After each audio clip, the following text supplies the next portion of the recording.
Hey y'all, it's Mark and Chelsea from Homestead, and we got some pretty cool news because we just got our first hog back from the butcher, and we wanted to share the results with you guys. So just stay tuned till the end because we're going to break down the cost and everything we got out here out of that one hog that we brought to the butcher. So stay tuned.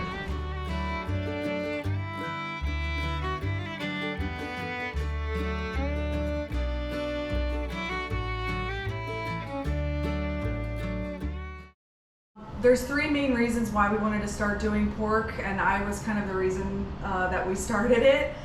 The biggest reason was we actually saw a video on YouTube, shout out to Pete from Just a Few Acres Farm, where they did a comparison of pork that you buy in the grocery store versus pork that he was raising on his farm. And the difference was incredible, like just the quality, the color. If you guys have been in the grocery store recently, you probably noticed that the pork is almost white. It doesn't even have really any color to it at all. And when you cook it, it's kind of tough and dry. Yeah. And for that reason, both Mark and I really didn't like pork at all. Growing up, I was just never a big fan unless it was like heavily barbecued. The main reason for the difference in the quality of the meat is how you raise them. The diet of the pigs, the fact that they're getting exercise. So what a lot of people probably don't know is that with industrially raised pigs, they're not getting any exercise at all, and their diet is just only feed. So Yep. Since our pigs are in the woods, they're eating a lot of forage, they're rooting in the ground, they're eating bugs. We're giving them kitchen scraps, sunflower seeds, Yep. eggs from our chickens. And the other big thing is they're exercising. So another thing a lot of people probably don't know about pigs is that they're extremely playful and social. We probably have some videos we can clip in here. Oh yeah, for sure. Of our pigs running around, chasing each other in the woods. Like, it's actually pretty funny. They're kind of similar to dogs. Yeah, they even bark, which is wild. So the way that we raise our pigs, being out in the woods and living like a life that's a lot more similar to the way their species is supposed to be living, it's a big difference between the confined and concentrated feeding operations, those CAFO farms, that is where most of your pork comes from in the grocery store. So here, the way that we do it, it's just, you get a better product, you get a happier animal, and it kind of like a little bit of virtue signaling, but makes me feel better. You know what I mean? That the animal that we raised lived a good life and only had one bad day. Right. You know what I mean? And the other thing I'll add is I'm definitely a softie when it comes to the animals, but butcher day is always a sad day. But you know, you get to watch these animals like in their natural habitat. They're happy, and like Mark said, they really only have one bad day. And so we're giving them a much better life than what they would have had otherwise. And to piggyback off of what she said, another reason that we wanted to raise these pigs is because we tried goats to clear our land. We have 21 acres. This used to be a homestead way back in the day. And speaking of pig, I think our son is starting to wake up and he's hungry. So back to what I was saying before we were rudely interrupted. So we have a 21 acre homestead, and it's heavily forested, and it was a farm way back in the 40s. And back then it was actually being used as a farm. It has been totally neglected, and now it's like thick woods. So pretty young growth. There are some older trees in the mix, but it's pretty thick. So what we wanted to do is get the pigs in there to start clearing stuff out. We tried goats. Goats did okay, they did good, but nothing beats a pig. Pigs are bulldozers when it comes to clearing out land and rooting up and actually making sure that the growth that's in there stays down. So we're pretty happy with their performance. So just in summary, I guess the three main reasons that we decided to do pigs was the quality of the meat is so much better.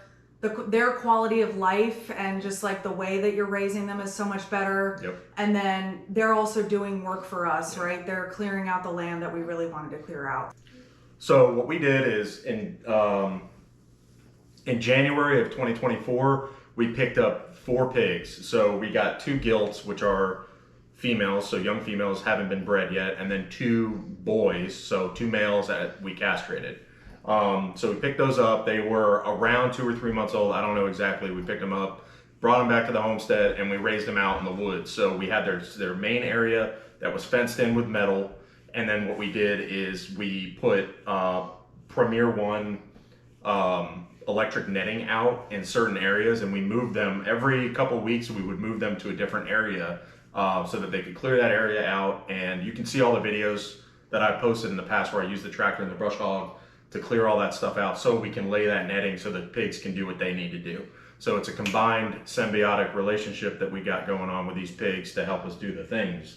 So the method that we used where we were rotating them on new ground pretty consistently kept them really healthy. So we really didn't need to use any antibiotics, any medications. I don't think we had any sick pigs at all. So it was really kind of pretty easy to raise them, and we're first timers. I guess it's easy for me to say Mark did most of the work because I was pregnant, but it was her idea though, so she has to get credit there. But that being said, yeah, as long as you have the infrastructure, pigs are not that difficult. Don't let them be kind of intimidating. They're really not that bad so long as you have the right stuff. You take the time to train them to the electric fencing and whatnot. But a cool thing, one last thing, and then we'll jump into the really good, interesting, like details about what we got out of this pig. Last thing I'll say though is that when we did take the pig to the butcher, loaded up on that trailer that we refinished, and loaded the pig up, and I'll put some video in here of how that went. It was pretty interesting. But convinced the pig to come in after a couple days of feeding them inside the trailer. So the pigs would come into the trailer, they got used to it, and then eventually the last day, the night before we took them to the butcher, fed Peanut in there, and I closed the, Peanut was the name of the pig that's with us right now. So thank you, Peanut. Rest in peace. R.I.P. Peanut. So thank you for your sacrifice. However, he eventually came in, and I closed the door behind him, took him to the butcher the next day. When we went to the butcher to pick up all the meat, this morning, the lady at the butcher shop, super awesome. I told her this is our first time doing this. How did it turn out? And she's like, this was a really, really good pig, nice and healthy. He was the perfect mix of lean to fat. And she said I hit the nail on the head, or we hit the nail on the head. Mm-hmm. And so that's actually really encouraging for us for our first time. So again, don't be intimidated. Do the things, do the methods that are natural, and you'll have good results.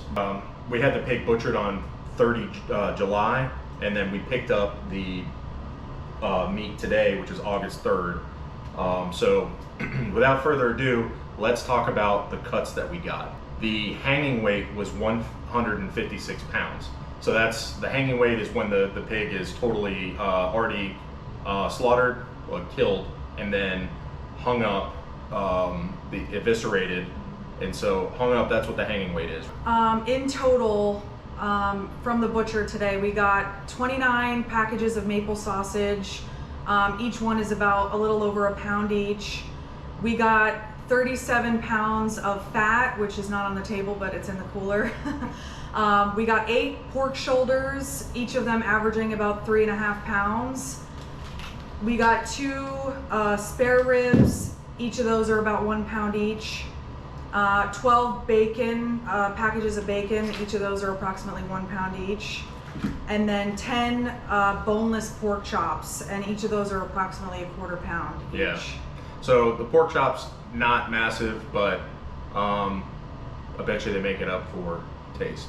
I think, yeah, in hindsight, I think next time we'll do bone-in pork chops. Just get a little bit more mass out. And then maybe a little bit thicker as well. Yeah, because we did 1/4 inch. No, 3/4 inch. 3/4 inch, yeah. So that's our, so when you do your butcher sheet, you got to fill it out and do all the things. And, you know, I think we did a pretty good job. I'm pretty happy with what we got.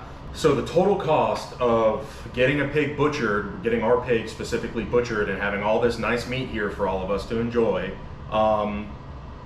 the total cost, I'll break it down for you, it was an $85 slaughter fee. That's just for them to kill the pig.